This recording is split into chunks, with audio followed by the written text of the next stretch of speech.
ओह, dad, क्या हुआ?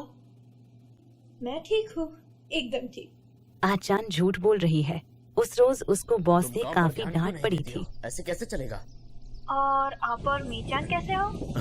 हम दोनों, हम तो मौज में हैं। उसके डैड भी झूठ बोल रहे हैं। उन्हें भी बॉस से डांट पड़ी है। से नहीं कर सकते? मीचान अब बूढ़ी हो चुकी है और सिर्फ सोना पसंद करती है। मैं दरअसल काम से आया हुआ था और सोच रहा था कि अगर हम साथ में डिनर कर सकें। सॉरी, मैं अभी ऑफिस में ही हूँ। आज चान अब अपने परिवार के साथ डिनर करने के लिए कुछ ज्यादा बड़ी हो गई है।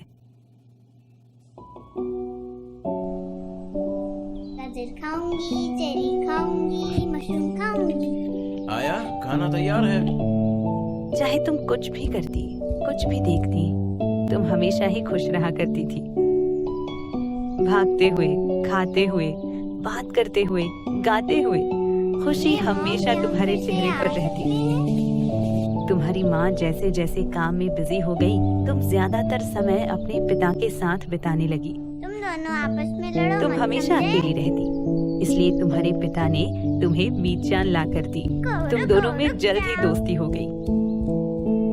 धीरे धीरे तुम बड़ी हुई और स्कूल में आ गई, और फिर घर से ज्यादा मजा तुम्हें बाहर आने लगा था। तुम्हारी जिंदगी में तुम्हारे पिता का महत्व कम होता गया। एक समय तो ऐसा आया कि तुम्हें उनके साथ बाहर जाने में भी शर्म आने लगी। पर तुम्हारे पिता को इससे भी खुशी होती। उन्हें लगता कि तुम बड़ी हो रही हो, और दूसरी तरफ तुमने सोचा भी नहीं कि वो कितना अकेला महसूस करते।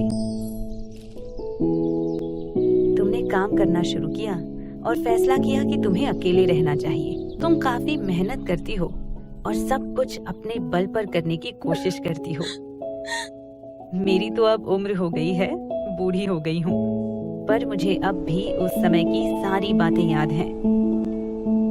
काश अगर ये मुमकिन होता तो मैं तुमसे एक बार जरूर मिलती।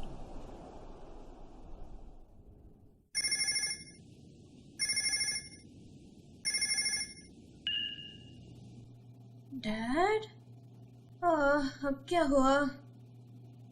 क्या? नहीं।